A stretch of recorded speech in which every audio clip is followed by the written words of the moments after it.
چطور یک دختر ساده از مزرعه کوچک به یکی از قدرتمندترین و تاثیرگذارترین چهره‌های موسیقی جهان تبدیل شد. داستانی از عشق، خیانت، حواشی و موفقیت. اینجا همه رازهای زندگی تیلور سویفت رو فاش می‌کنیم. پس لطفاً ویدیو رو لایک کنید و با من همراه بشید. تیلور آلیسون سویفت در 13 دسامبر 1989 در شهر ردینگ ایالت پنسیلوانیای آمریکا متولد شد.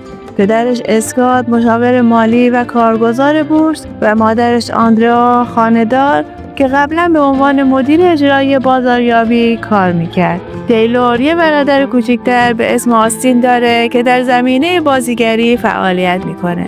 کودکی اونها در یک مزرعه پرورش درخت کریسمس گذشت. پدر بزرگ پدری تیلور یک کارآفرین و مادر بزرگش خواننده حرفه‌ای اپرا بود و همین باعث شد تیلور از کودکی به موسیقی و هنر علاقه‌مند بشه. در 9 سالگی تیلور به تئاترهای موزیکال علاقه‌مند شد و در 4 نمایش همراه با آکادمی جوانان برکس شرکت کرد. بعدها با الهام از خواننده‌های چون شانیا تواین به سمت موسیقی رفت و در 10 سالگی در مراسم‌های مختلف از جمله نمایشگاه‌ها و مسابقات آواز می‌خوند. اون در 11 سالگی به همراه مادرش به نشویل سفر کرد تا اونجا موسیقی رو به صورت حرفه‌ای ادامه بده. تیلور در 12 سالگی به کمک یک تعمیرکار کامپیوتر و نوازنده محلی نواختن گیتار رو یاد گرفت. وقتی 14 سالش بود، خانواده‌اش برای حمایت از اون به نشویل مرکز موسیقی کانتری نقل مکان کردند. در سال 2005 او با بیگ ماشین رکوردز قرارداد بست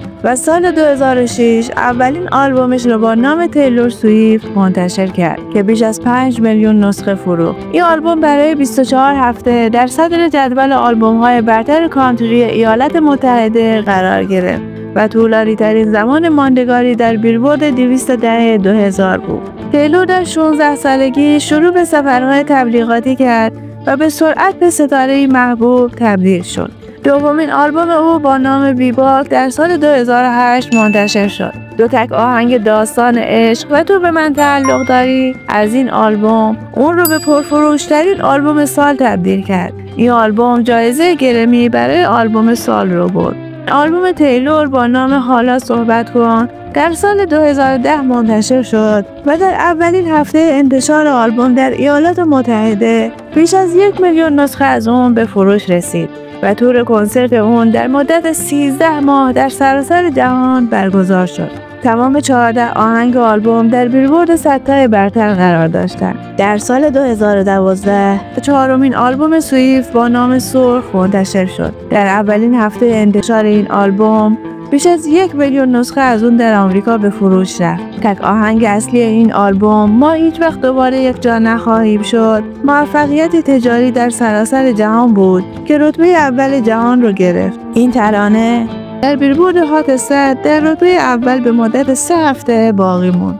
آلبوم پنجم او با نام 1989 در سال 2014 منتشر شد. این اولین آلبوم پاپ اون بود و در هفته اول انتشار بیش از 1.5 میلیون نسخه از اون فروش رفت. از دیگر آلبوم‌های تیلور میشه به اعتبار، معشوق، فولکلور، اورمور و نیمه شب‌ها اشاره کرد. تیلور سویفت علاوه بر استعداد بی‌نظیرش در خوانندگی، در بازیگری نیز فعالیت داشته. اون در سال 2010 در فیلم پرستاره روز ولنتاین به ایفای نقش پرداخت. او همچنین در فیلم‌های بخشنده، همه‌اش خیلی خوب و آمستردام بازی کرده. همچنین در انیمیشن مشهور لوراکس هم به صداپیشگی پرداخته. تیلور علاوه بر حرفه موسیقی و بازیگری در دنیای مد هم شناخته شده است و در طول سالها با برندهای مد مختلف همکاری داشته. اون در زندگی هنری خود بی‌حاشیه بوده، اما در زندگی شخصیش همیشه دچار حاشیه‌هایی بوده و در چند سال اخیر با افراد مشهوری وارد رابطه شده.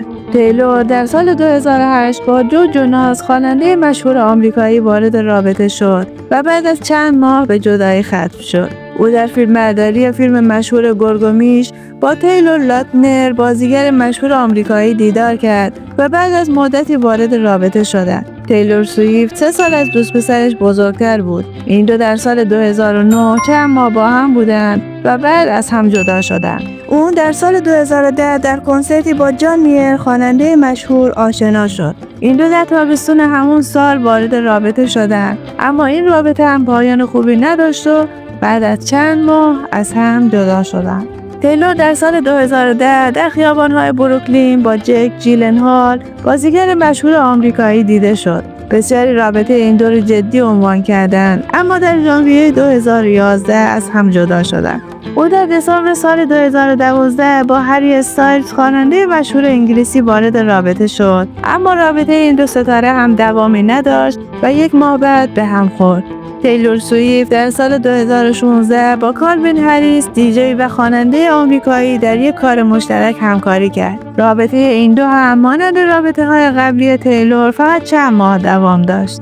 اون در سال 2016 با تام هیدلستون بازیگر مشهور نقش لوکی در مراسم مت‌گالا آشنا شد. این دو رابطه کوتاه مدتی با هم داشتند. تیلور سویفت در بلند مدت ترین رابطه خود در سال 2017 با جو آلوین بازیگر مشهور انگلیسی وارد رابطه شد، اما وقتی که طرفداران این دو منتظر نامزدیشون بودن، در خبری شوکه کننده اعلام شد که بعد از 6 سال از هم جدا شدند. تیلور در جدیدترین رابطه خود با تراویس کلسی بازیکن فوتبال آمریکایی آشنا شد و همکنون در رابطه هستند. یکی از بزرگترین حواشی زندگی تیلور سویفت مربوط به او و کانیه وست، رپر مشهور آمریکایی است. در مراسم جوایز MTV تیلور تونست صاحب جایزه بشه، اما در حین سخنرانی اون کانیه بی‌ادبانه وسط صحبتش پرید و گفت که این جایزه حق بیانسه است. این مسئله از جانب هواداران و افراد مشهور سرزنش شد، به طوری که کانیه چند بار عذرخواهی کرد، اما مسئله به اینجا ختم نشد و درگیری‌ها بینشون شدت گرفت و کانیه وست در یکی از آهنگ‌هاش اون رو هرزه خطاب کرد. درگیری‌ها ادامه داشت و تیلور پس از پاک کردن تمام پست‌هاش عکس مار به جای اونها گذاشت. مشکل این دو هرگز حل نشد. در جریان تور ایرز و کنسرتی که تیلور در سیاتل برگزار کرد، به حدی میزان شور و هیجان طرفداران بالا بود که باعث شد زمین لرزه 2.3 ریشتری رخ بده و به عنوان یکی از رویدادهای سال 2023 ثبت شد. تیلور سویفت با بیش از 50 میلیون آلبوم و 150 میلیون تک آهنگ در سراسر جهان یکی از پرفروشترین هنرمندان موسیقی در تمام دورانه. مجله تایم او رو به عنوان یکی از تاثیرگذارترین افراد جهان معرفی کرده و چندین بار هم در فهرست پردرآمدترین افراد مشهور فوربس قرار گرفته.